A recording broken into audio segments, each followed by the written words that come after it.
Une chose est d'écouter ou de regarder les informations. Une autre est d'en saisir le sens caché. Les trois événements que nous allons analyser sont distincts dans leur contexte géographique et social, mais ils soulignent les transformations profondes que subissent les institutions religieuses à travers le monde en cette ère du Verseau. 1. Fermeture massive des lieux de culte religieux au Rwanda. 2. En France, révélation grave sur le célèbre Abbé Pierre. Quels impacts? 3. À Agen en France, le père Paul Bénézit, 39 ans, quitte l'église pour mener une vie familiale avec une femme qui a fait vibrer son cœur. L'ère du Verseau, tout le monde commence à en parler aujourd'hui. C'est une ère associée à une période de transformation spirituelle et de réveil collectif. Elle marque un grand passage vers plus d'innovation, de liberté individuelle et de remise en question des structures établies, y compris religieuses. Elle prône des valeurs d'humanisme, d'indépendance et de réforme. Si tu es nouveau sur cette chaîne Fédéralitude, la communauté, je peux te dire que je n'ai pas mon pareil sur Internet. Alors, abonne-toi déjà, car tu risques de ne plus me revoir dans cette immense toile qui embrouille les cerveaux des gens. Nous commençons. 1. Rwanda. Fermeture massive des lieux de culte religieux. Au Rwanda, depuis plusieurs années, le gouvernement a adopté une approche stricte vis-à-vis des lieux de culte. En 2018, le gouvernement a commencé à fermer des milliers d'églises et de mosquées, sous prétexte que beaucoup d'entre elles ne respectaient pas les normes de sécurité et d'hygiène, ou opéraient sans les autorisations requises. Cette décision a touché principalement les églises évangéliques qui se multipliaient rapidement dans le pays. À la fin du mois d'août 2024, plus de 8000 lieux de culte ont été fermés dans le cadre d'une vaste campagne gouvernementale visant à renforcer la réglementation des institutions religieuses.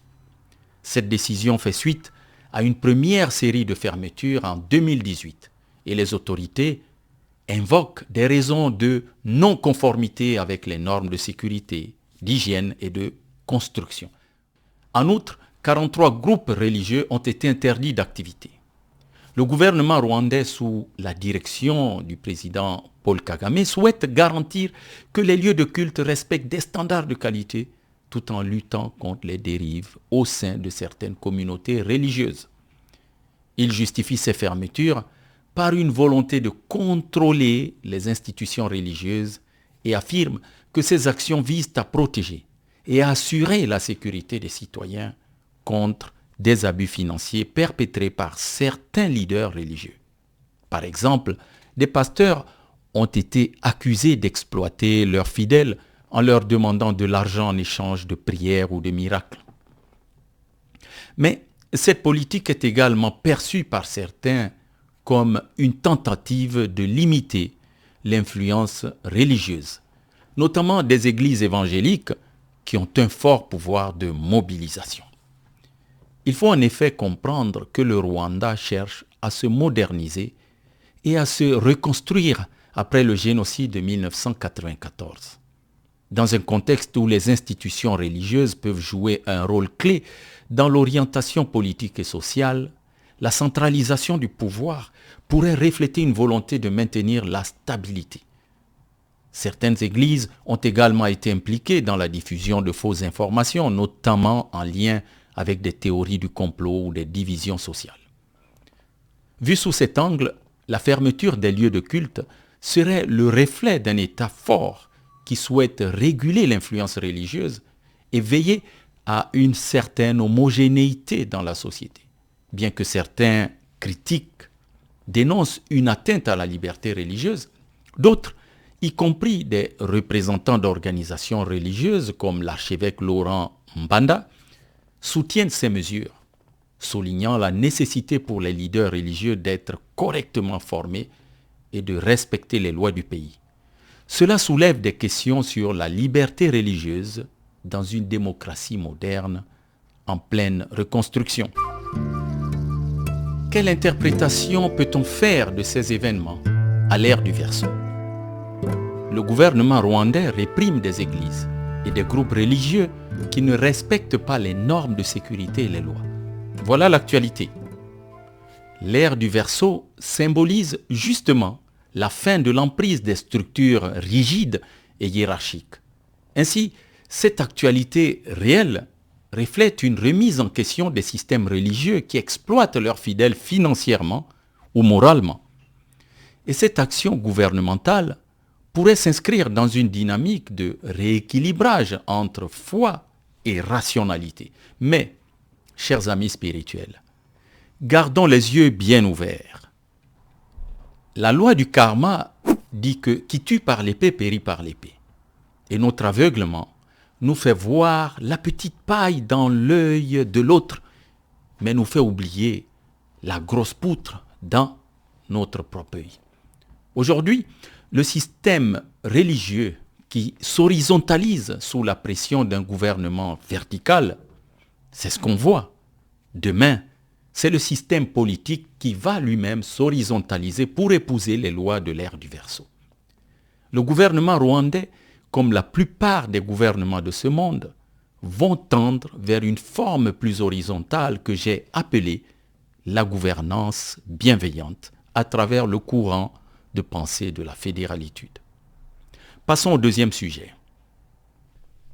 France. Révélation grave sur l'abbé Pierre. Quels impacts? L'abbé Pierre, une figure emblématique en France pour son engagement auprès des sans-abri et des pauvres, est au cœur d'une controverse posthume suite à la publication de nouvelles révélations sur son comportement privé. Dans un livre publié récemment, des accusations liées à une relation ambiguë avec une femme qui pourrait impliquer des abus jettent une ombre sur son héritage. Cette affaire secoue profondément l'Église catholique française et la société civile. Mais le plus fort arrive. Selon des révélations récentes, l'abbé Pierre est désormais accusé de viol et d'agression sexuelle, y compris sur une enfant. Ces accusations, publiées par le mouvement Emmaüs, sont basées sur 17 nouveaux témoignages de violences sexuelles présumées, couvrant une période allant des années 1950 aux années 2000. Ces révélations s'ajoutent à celles divulguées mi-juillet 2024 et mettent à mal la figure de l'abbé Pierre. Or, cet homme a longtemps été perçu comme un modèle d'humanisme. L'impact de toutes ces révélations est double. D'une part, il y a la désillusion chez de nombreuses personnes qui voyaient en lui une figure intouchable du bien social. D'autre part, cela ravive le débat sur la transparence et la responsabilité au sein de l'Église catholique, qui a déjà été secouée par des scandales similaires. L'Église se retrouve encore une fois confrontée à la nécessité de rendre des comptes et d'examiner ces icônes sous une nouvelle lumière. Mais nous, quelle interprétation pouvons-nous faire à l'ère du Verseau? L'ère du Verseau est souvent vue comme un temps de vérité et de révélation, où les institutions et les figures, autrefois intouchables, sont scrutées et jugées sous un nouveau jour. C'est une période de transparence et de transformation des valeurs sociales. Les révélations concernant l'abbé Pierre montrent à quel point les personnalités religieuses, même celles dotées d'une réputation intouchable, ne sont pas à l'abri de la révision critique de leur passé. Cela touche un point sensible dans une société en quête de justice et de vérité, surtout dans un contexte où les scandales liés à l'Église se multiplient. L'effondrement de l'image d'une figure religieuse iconique comme l'abbé Pierre, à travers des accusations de violence sexuelle, correspond à un éveil des consciences. Passons au sujet numéro 3. Toujours en France, à Gien, le père Paul Bénézy quitte l'église pour une vie familiale. Gien, c'est une petite ville de France. Le père Paul Bénézy a pris une décision radicale en annonçant qu'il quittait l'église pour mener une vie de famille.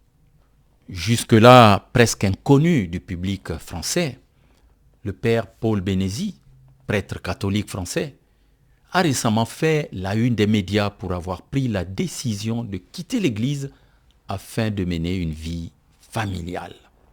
Cette décision annoncée ces jours-ci est motivée par son désir, à lui, du prêtre, de réconcilier sa vocation spirituelle et son besoin de vivre pleinement une vie de famille, en contradiction avec le vœu de célibat imposé par l'Église catholique. C'est un événement qui, bien que personnel, résonne fortement dans le contexte actuel où de nombreux prêtres, notamment en France, mais aussi ailleurs, font face à des dilemmes similaires. Son départ met en lumière la question du célibat obligatoire des prêtres dans l'Église catholique, une règle qui est de plus en plus contestée, surtout à une époque où l'institution cherche à attirer des vocations. Certains voient en son départ, donc le départ du prêtre, du père Bénézy, Paul Bénézy, un acte de courage, un homme prêt à suivre son cœur. D'autres, en revanche, y voient une fragilisation de l'institution ecclésiale.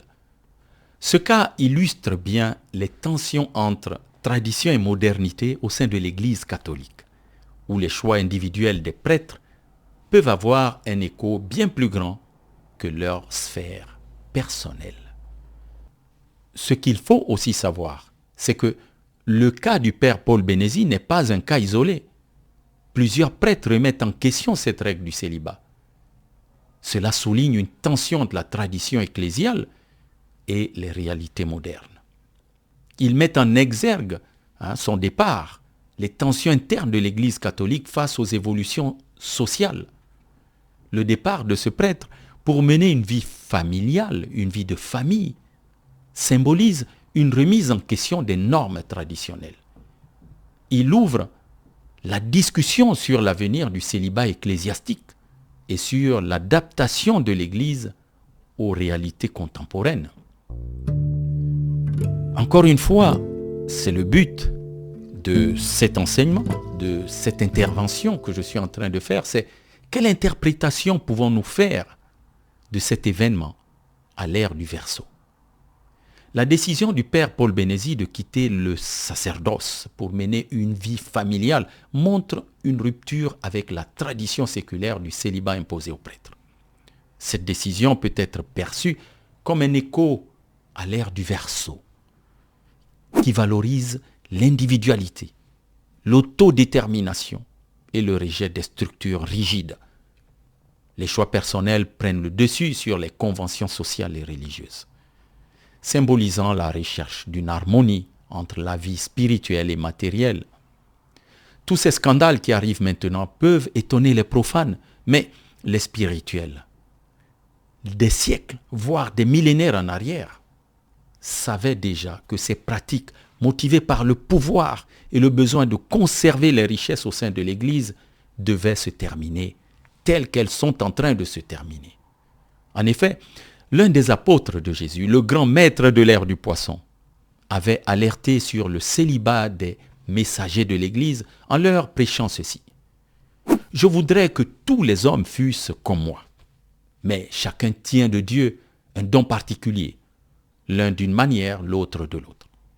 À ceux qui ne sont pas mariés et aux veuves, je dis qu'il leur est bon de rester comme moi. Mais s'ils manquent de continence, il faut noter les mots, qu'ils se marient, car il vaut mieux se marier que de brûler. 1 Corinthiens 7. Pour conclure, dans les trois événements d'actualité que nous venons de voir, on peut observer une remise en cause des structures religieuses traditionnelles, soit par des forces externes, comme l'État au Rwanda qui agit sur l'Église pour l'obliger à se réformer, à suivre une certaine voie, soit par des révélations ou des choix individuels. C'est le cas de l'abbé Pierre ou du père Paul Bénézy en France. C'est une période de redéfinition pour les institutions religieuses face aux défis du XXIe siècle. En résumé, l'ère du Verseau symbolise une période de transition vers des systèmes plus souples, plus libres et transparents.